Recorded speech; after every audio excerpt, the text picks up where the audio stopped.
안녕하세요. 충남 공주에서 그림 그린 여자 김영지입니다. 2021년 10월 11일 월요일입니다. 음, 오늘은 재량 휴일이라서 일을 쉬고 또 연휴에 이어 푹 쉬기도 했던 하루입니다. 요즘에 한복을 입고 사진 찍는 재미에 들려서 오늘도 한 1시간 반 가량 재미나게 놀고 찍고 왔는데요. 그 무언가에 그 생각을 넘어 제 안에 무언가가 자꾸 나오고 있는 것 같습니다. 삶으로 다시 떠오르기. 제가 또 읽고 싶던 부분을 체크해 놔서 읽습니다. 자신을 발견하기 위해 자신을 버리기. 내적 공간은 또한 자신의 형상 정체성을 강조하려는 필요성을 내려놓을 때마다 일어난다. 그 필요성은 에고의 필요성이다. 그것은 진정한 필요가 아니다.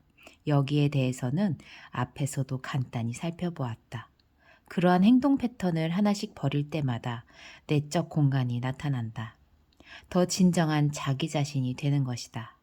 에고에게는 그것이 마치 자신을 잃어버리는 것처럼 보이겠지만 실제로는 그 반대이다. 이미 예수는 자기 자신을 발견하기 위해 자기 자신을 버려야 한다고 가르쳤다. 형상과의 동일화라는 행동 패턴을 하나씩 내려놓을 때마다 형상 차원에 있는 자신을 덜 강조하게 되고 형상 너머에 있는 자신은 더 충분히 나타난다. 적어짐으로써 더 많아질 수 있는 것이다. 사람들이 무의식적으로 자신들의 형상 정체성을 강조하려고 시도하는 몇 가지 방식들이 있다. 만약 당신이 충분히 깨어 있다면 이런 무의식적인 패턴들 중 몇 가지를 자신 안에서 탐지할 수 있을 것이다. 자신이 한 것에 대해 인정을 요구하고 인정받지 못하면 화가 나거나 마음이 상하는 것. 자신의 문제나 병에 대해 말하거나 소란을 피움으로써 관심을 끌려고 하는 것. 아무도 묻지 않았고 상황의 변화를 일으키지도 못하는데 굳이 자신의 의견을 말하는 것. 다른 사람 자체보다도 그 사람이 자신을 어떻게 보는가를 더 신경 쓰는 것. 즉, 다른 사람을 자기 에고의 반영이나 에고 강화의 목적으로 이용하는 것. 소유물, 지식, 외모, 지위, 신체적 힘을 통해 사람들에게 자신에 대한 인상을 심으려고 노력하는 것.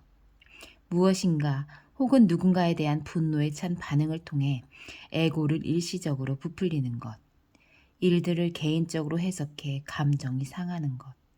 마음속에서 혹은 입 밖으로 도움이 안 되는 불평을 늘어놓음으로써 자신은 옳고 상대방은 틀린 것으로 만드는 것.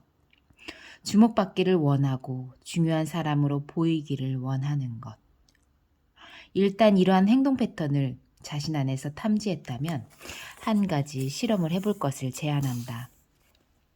그 패턴을 버리면 어떤 느낌이 들며 무슨 일이 일어날지 관찰하는 것이다. 단지 그 패턴을 중단하고 무슨 일이 일어나는지 보라. 형상 차원에서 자신이 누구인가를 덜 강조하는 것은 의식을 생겨나게 하는 또 하나의 방법이다. 자신의 형상 정체성을 강조하는 것을 중단할 때 얼마나 큰 힘이 당신을 통해 세상 속으로 흘러 들어가는지 발견할 수 있다. 고요. 고요는 신이 말하는 언어이다. 그리고 다른 모든 것은 나쁜 번역이다. 라는 말이 있어 왔다. 고요는 실제로 공간을 가리키는 말이 아니다. 다른 말이다. 삶 속에서 고요와 마주칠 때마다 그 고요를 알아차리면 자기 내면의 형상도 없고 시간도 없는 차원, 생각 너머와 에고 너머에 있는 차원과 연결될 수 있다. 그것은 자연의 세계에 널리 스며들어 있는 고요일 수도 있고 이른 아침 방 안에 깃든 고요일 수도 있고 소리와 소리 사이에 놓인 조용한 틈일 수도 있다. 고요는 형태가 없다. 그렇기 때문에 생각을 통해서는 고요를 알아차릴 수 없다. 생각은 형태이다. 고요를 알아차린다는 것은 고요하게 멈추는 것이다. 고요하게 멈춘다는 것은 생각에 방해 없이 의식이 깨어 있다는 것이다. 고요하게 멈출 때보다 더 본질적으로 더 깊이 자기 자신일 때는 없다. 고요하게 멈출 때 당신은 개인이라는 육체적 정신적 형상을 일시적으로 취하기 전에 그 당신이다. 또한 그 형상이 소멸했을 때에도 있게 될 당신이다. 고요하게 멈출 때 당신은 일시적인 존재 너머에 있는 당신이다. 조건에 물들지 않고 형상이 없는 영원, 그 자체인 의식이다. 삶의 목적에 깨어나기, 무엇을 하는가가 아니라 누구인가. 단순한 생존의 문제를 넘어서자마자 의미와 목적에 대한 의문이 당신의 앞에서 가장 큰 중요성을 갖는다. 많은 사람들은 삶에서 의미를 빼앗아 버리는 나날의 일상에 갇혀 있다고 느낀다. 삶이 어느덧 자신을 지나쳐가고 있거나 이미 지나가 버렸다고 믿는 사람들도 있다. 직업이 요구하는 일들을 하고 가족을 부양하느라 너무 바쁘기 때문에 혹은 경제적 문제와 삶의 조건에 꼼짝없이 묶여 있다고 느끼는 사람도 있다. 어떤 사람들은 극심한 스트레스로 또 어떤 사람들은 극심한 권태로 소진되어 간다. 정신없이 바쁜 생활 속에서 자신을 잃어버리는 사람도 있고 침체의 늪에 빠진 사람도 있다. 많은 사람들이 부가 약속해주는 자유와 더 넓은 삶을 원한다. 부가 제공하는 상대적인 자유를 이미 누리고 있지만 그것만으로는 의미 있는 삶이 될 수 없음을 발견하는 사람들도 있다. 삶의 진정한 목적을 찾는 것을 대체할 만한 것은 없다. 그러나 삶의 진정한 혹은 주된 목적은 외부 차원에서는 찾을 수 없다. 그것은 당신이 무엇을 하는가가 아니라 당신이 누구인가와 관계가 있다. 다시 말해 당신의 의식 상태와 관계가 있다. 따라서 중요한 것은 이것을 깨닫는 일이다. 당신의 삶에는 내면적인 목적과 외부적인 목적이 있다는 것이다. 내면적인 목적은 순수한 있음에 관계된 것이다. 이것이 주된 목적이다. 외부적인 목적은 당신의 행동과 관계가 있다. 이것은 2차적인 목적이다. 이 책은 주로 당신의 내면적인 목적에 대해 말하고 있지만 이 장과 다음 장에서는 삶의 외부적인 목적과 내면적인 목적을 어떻게 잘 조화시킬 것인가의 문제를 다룰 것이다. 그러나 내면적인 것과 외부적인 것은 밀접하게 얽혀 있기 때문에 한쪽을 언급하지 않고 다른 한쪽에 대해서만 말하는 것은 거의 불가능하다. 당신 내면의 목적은 깨어나는 것이다. 그처럼 단순하다. 당신은 그 목적을 그 행성 위의 다른 모든 사람들과 공유하고 있다. 그것이 인류의 목적이기 때문이다. 당신 내면의 목적은 전체의 목적, 우주의 목적, 그리고 우주, 지성의 목적의 매우 중요한 일부분이다. 당신의 외부적인 목적은 시간과 함께 변화하며 사람에 따라서도 크게 다르다. 내면적인 목적을 발견해 그것과 조화를 이루며 살아가는 것이 외부적인 목적을 이루는 토대이다. 그것이 진정한 성공의 기초이다. 그런 조화 없이도 노력과 투쟁, 굳은 결의, 고단한 시도와 영리함을 통해 어떤 것을 성취할 수는 있을 것이다. 그러나 그런 노력 속에는 기쁨이 없고 결국엔 어떤 형태의 고통으로 끝을 맺는다. 깨어남. 깨어남은 그 안에서 생각과 알아차림이 분리되는 의식 속의 전환이다.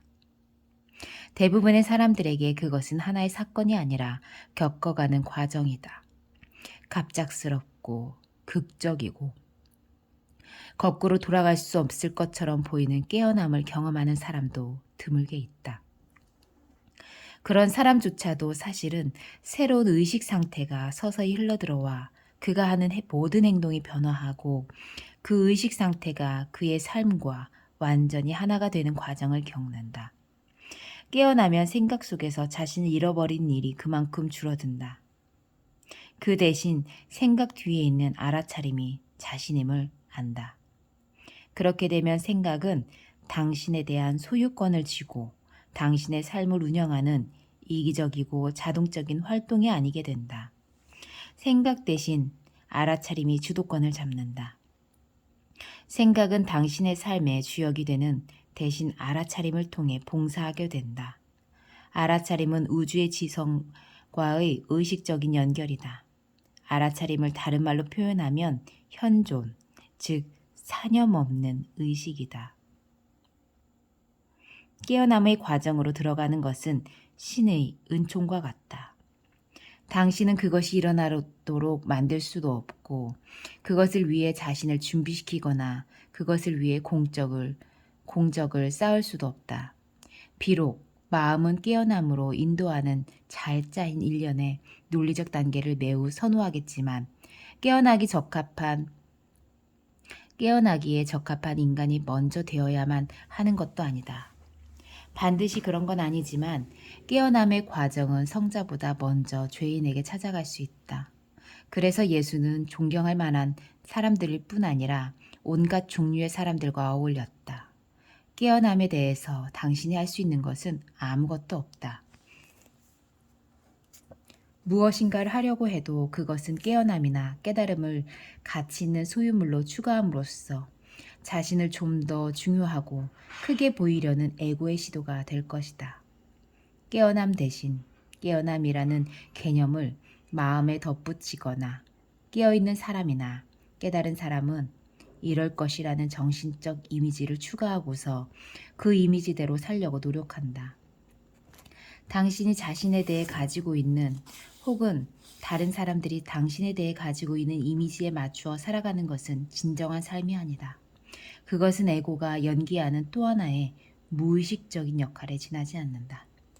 만약 깨어나기 위해 스스로 할 수 있는 것이 아무것도 없다면, 그리고 만약 그것이 이미 일어났거나 아직 일어나지 않았다면 어떻게 그것이 삶의 주된 목적이 될 수 있을까? 목적이라는 것은 당신이 그것에 대해 무엇인가를 할 수 있다는 의미가 아닌가? 첫 번째 깨어남, 사념이 사라진 의식을 짧은 순간 경험하는 것은 당신 쪽에서의 어떤 행동 없이 신의 은총에 의해서만 일어난다. 만약 이 책의 내용이 이해할 수 없거나 무의미하게 여겨진다면 그 경험은 아직 당신에게 일어나지 않은 것이다. 그러나 만약 당신 안에서 무엇인가가 이 책의 내용에 반응한다면, 만약 이 안에서 어떤 진리를 알아본다면 깨어남의 과정이 이미 시작되었음을 의미한다. 일단 그 과정이 시작되면 에고의 방해를 받다 지연되는 일은 있어도 되돌릴 수는 없다. 어떤 사람에게는 이 책을 읽는 것으로 깨어남의 과정이 시작될 것이다. 또 어떤 사람에게는 이 책의 역할이 자신이 이미 깨어나기 시작했음을 알도록 돕고 그 과정이 더 강렬해지고 가속화되도록 돕는 데 있다. 이 책의 또 다른 역할은 사람들이 자기 내면에 있는 에고를 알아보고 그 에고가 자신을 다시 지배하려 하고 알아차림을 흐려지게 할 때마다 그것을 알도록 돕는 일이다. 사람에 따라서는 자신의 습관적인 생각, 특히 전 생애 동안 동일화되어 온 끊임없는 부정적인 생각들을 갑자기 알아차림으로써 깨어남이 일어나기도 한다. 생각을 알아차리지만 그 생각의 일부가 아닌 알아차림이 갑자기 일어나는 것이다. 알아차림과 생각은 무슨 관계인가? 알아차림은 공간이며 그 공간이 스스로를 의식할 때 그 공간 안에 생각이 존재하는 것을 안다. 알아차림 혹은 현존을 짧게라도 경험한 적이 있는 사람에게 그것이 직접적인 알무로 일어난다. 이제 그것은 더 이상 마음속에 있는 하나의 개념이 아니다. 이제 당신은 무의미한 생각들에 빠지기보다는 지금 이 순간에 존재하기로 의식적인 선택을 할 수 있다. 이 순간의 존재함을 삶 속으로 초대할 수 있다. 다시 말해 공간을 만들 수 있다. 깨어남의 은총에는 책임이 따른다. 마치 아무 일도 없었던 것처럼 계속 살아가려고 할 수 있지만 알아차림의 중요성을 알고 그것이 자신의 삶에 일어날 수 있는 가장 중요한 사건임을 인식할 수도 있다. 그렇게 될 때 그 등장하는 의식에 자신을 열고 그 빛을 이 세상에 가져오는 것이 삶의 주된 목적이 될 것이다. 아인슈타인은 말했다. 나는 신의 마음을 알고 싶다. 나머지는 작고 세부적인 것들이다. 신의 마음은 무엇인가? 의식이다. 신의 마음을 안다는 것은 무엇인가? 알아차리는 것이다. 그리고 작고 세부적인 것들이란 무엇인가? 당신의 외부적인 목적, 바깥 세계에 일어나는 모든 일들이다. 따라서 당신은 어쩌면 자신의 삶에 무엇인가 의미 있는 일이 일어나기를 기다리고 있을지도 모르지만 인간에게 일어날 수 있는 가장 의미 있는 일이 이미 자신의 내면에서 일어나 왔음을 모르고 있을 수도 있다. 생각과 알아차림의 분리 과정이 이미 시작되었음을, 깨어남의 초기 단계를 통과하고 있는 많은 사람들은 자신의 외부적인 목적이 무엇인지 더 이상 확신할 수가 없게 된다. 세상을 몰아가는 것은 더 이상 그들을 몰아가지 않는다. 현대 문명의 정신 이상이 분명하게 보이고 자기 주위의 문화로부터 다소 소외감을 느낄지도 모른다. 두 세계 사이에 무인지대에 살고 있는 것 같은 기분이 드는 사람도 있을 것이다.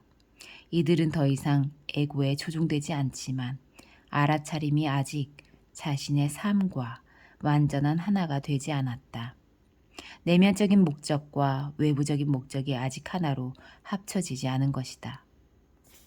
내면의 목적에 관한 대화. 다음의 대화는 진정한 삶의 목적을 찾는 사람들과 내가 나눈 많은 대화들을 압축한 내용이다. 이 대화들과 당신의 내면 깊은 곳의 존재가 공명하고 그 존재를 표현한다면, 당신의 내면적인 목적과 일치한다면 그것은 진실한 것이다. 내가 사람들의 관심을 먼저 그들의 내면적인 목적, 가장 주된 목적으로 이끄는 이유가 그것이다. 정확히 그것이 무엇인지는 모르겠지만 내 삶에 어떤 변화가 있기를 나는 원합니다. 삶의 확장을 원합니다. 무엇인가 의미 있는 일을 하고 싶고 그렇습니다. 풍요와 그것이 가져다주는 자유도 원합니다. 무엇인가 중요한 일, 무엇인가 세상을 변화시키는 일을 하고 싶습니다. 그런데 정확히 무엇을 원하는가 묻는다면 잘 모르겠다고 말할 수밖에 없습니다. 내가 삶의 목적을 발견하도록 도와줄 수 있습니까? 지금 당신의 목적은 이곳에 앉아 나와 대화를 나누는 것입니다. 왜냐하면 지금 당신은 이곳에 있고 그것이 바로 당신이 지금 하고 있는 일이기 때문입니다. 당신이 자리에서 일어나 다른 일을 하기 전까지는 말입니다. 그때는 그 다른 일이 당신의 목적이 됩니다. 그렇다면 나의 목적은 지금부터 은퇴하거나 해고당할 때까지 앞으로 30년 동안 사무실에 계속 앉아있는 것이라는 말인가요? 당신은 지금 사무실에 있지 않습니다. 따라서 그것은 당신의 목적이 아닙니다. 당신이 사무실에 앉아서 무엇인가를 하고 있다면 그 일이 무엇이든 그것이 당신의 목적입니다. 앞으로 30년 동안이 아니라 지금의 목적입니다. 내 생각에는 약간의 오해가 있는 것 같습니다. 당신이 말하는 목적이란 자신이 지금 하고 있는 일인 것 같습니다. 내가 말하는 목적은 삶 전체의 목적, 내가 하는 일들을 가치 있는 것으로 만들어주는 크고 의미 있는 목표, 인생의 차이를 가져다주는 어떤 것입니다. 그것은 사무실에서 서류를 만지작거리는 것이 아닙니다. 나는 그것만은 알고 있습니다. 당신이 순수한 있음을 알아차리지 못하는 한 당신은 오직 행위와 미래의 차원에서만, 즉 시간의 차원에서만 의미를 계속 추구할 것입니다. 그곳에서 의미와 만족을 발견한다 해도 그것들은 언젠가 소멸되거나 속임수였음이 드러납니다. 예외 없이 그것들은 시간과 함께 파괴되기 때문입니다. 시간 차원에서 우리가 발견하는 의미들은 어떤 것이든 단지 상대적이고 일시적으로만 진실합니다. 예를 들어 아이를 키우는 것이 당신의 삶에 의미를 준다고 가정해 봅시다. 그런데 아이가 더 이상 당신을 필요로 하지 않거나 혹은 당신 말에 더 이상 귀 기울이지 않는다면 그 의미에 무슨 일이 일어날까요? 만약 다른 이들을 돕는 것이 당신의 삶에 의미를 준다면 당신의 삶이 계속 의미 있는 것이 되고 스스로에 대해 좋은 느낌을 갖기 위해서는 당신보다 상황이 나빠지는 사람들에게 의존하게 될 것입니다. 만약 어떤 일에 뛰거나 승리하거나 뛰어나거나 승리하거나 성공하려는 욕망이 당신에게 의미를 준다면 결코 승리하지 못하거나 어느 날 연속적인 성공이 막을 내린다면 어떻게 됩니까? 언젠가는 분명히 그렇게 될 것입니다. 그렇게 되면 당신은 상상이나 기억에 의존해 살아갈 수밖에 없습니다. 그곳은 당신의 삶에 무미건조한 의미만을 가져다주는 매우 불만족스러운 장소입니다. 어떤 분야에서든 성공이 의미가 있는 것은 다른 수백 수천만 명이 실패하기 때문일 것입니다. 따라서 당신의 삶이 의미를 갖기 위해서는 다른 사람들의 실패가 필요하게 됩니다. 타인을 돕는 것, 아이를 키우는 것, 어떤 분야에서든 뛰어나려고 노력하는 것이 가치 없다고 말하는 것은 아닙니다. 많은 사람들의 경우 그러한 일들을 그들의 중요한 외부적인 목적입니다. 하지만 외부적인 목적만으로는 언제나 상대적이고 불안정하며 일시적입니다. 그러한 활동들에 개입하지 말라는 것이 아닙니다. 그러한 활동들을 내면의 주된 목적과 연결시켜야 한다는 것입니다. 그래서 당신이 하고 있는 일에 더 깊은 의미가 흘러들어갈 수 있도록 해야 한다는 것입니다. 당신의 주된 목적과 일치된 삶을 살아가지 않는다면 어떤 목적을 찾아낸다 해도 설령 그것이 지상에 낙원을 건설하는 일이라 할지라도 모두가 에고의 일이 되거나 아니면 시간과 함께 파괴될 것입니다. 머지않아 그것은 당신을 고통으로 인도할 것입니다. 만약 당신이 내면의 목적을 무시한다면 당신이 무슨 일을 하든 설령 영적으로 보이는 일을 한다 해도 당신이 그 일을 하는 방식 속으로 에고가 몰래 숨어들 것이기 때문에 결국은 수단이 목적을 타락시킬 것입니다. 지옥으로 가는 길은 좋은 의도로 포장되어 있다라는 격언은 이 진리를 가리킵니다. 바꿔 말해 목적이나 행위가 먼저가 아니라 그것들이 나오는 곳인 의식 상태가 먼저입니다. 당신의 주된 목적을 성취하는 것은 새로운 현실, 새로운 지구를 건설하기 위한 토대를 놓습니다. 일단 그 토대가 놓이면 당신의 외부적인 목적은 영적인 힘으로 가득하게 될 것입니다. 당신의 목적과 의도들이 우주의 진화 충동과 조화를 이룰 것이기 때문입니다. 생각과 알아차림의 분리, 그것이 당신의 주된 목적의 핵심이며 그것은 시간의 무효화를 통해 일어납니다. 물론 우리가 여기서 말하는 것은 약속을 정하거나 여행 계획을 세우는 것 같은 실질적인 목적을 위한 시간 사용에 대한 것이 아닙니다.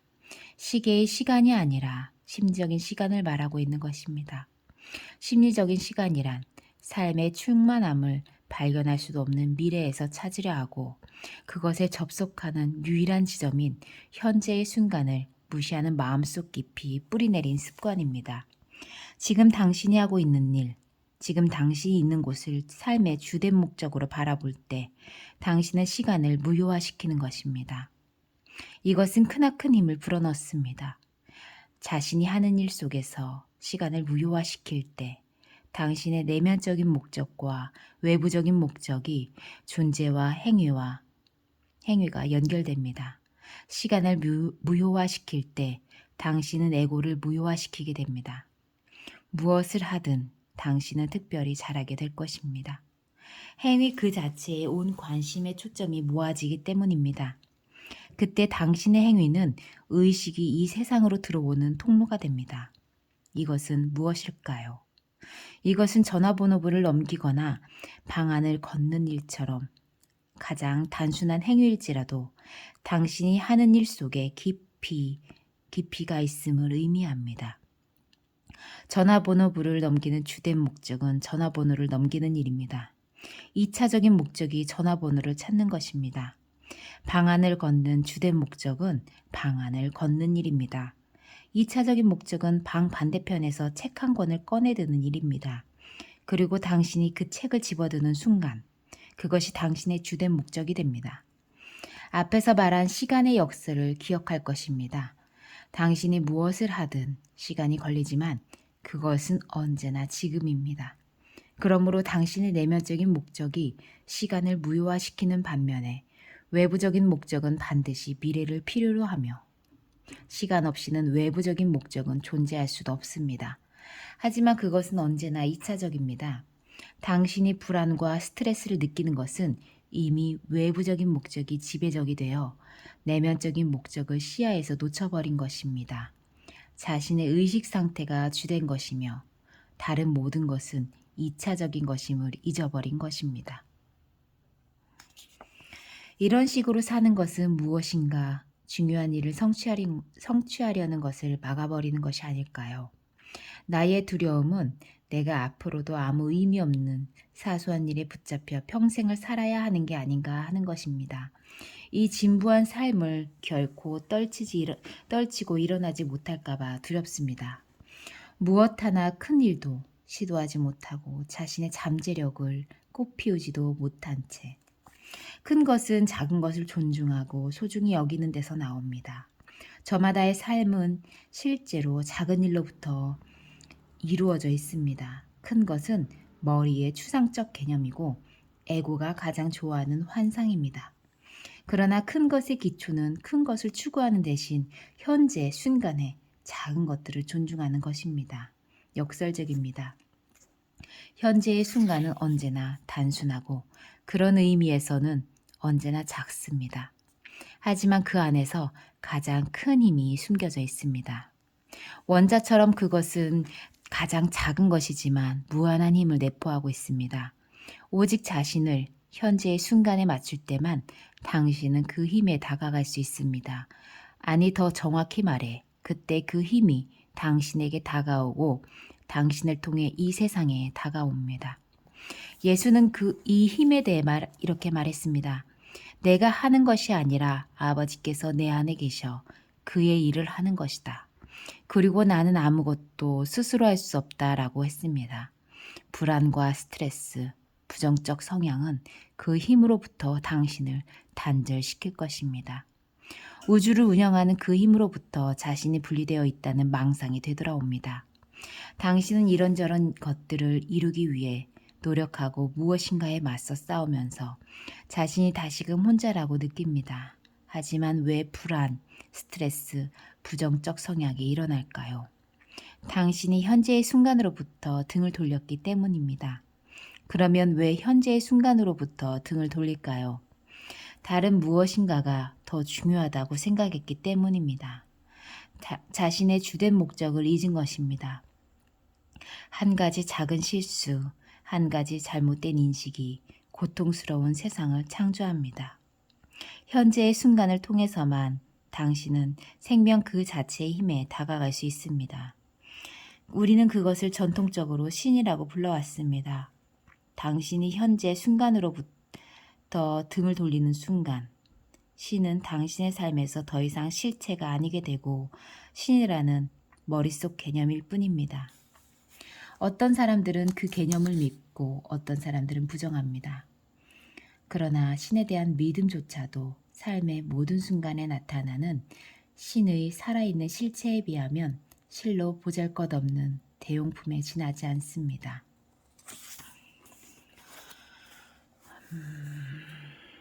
마치 제 마음을 표현한 것 같은 글들이네요.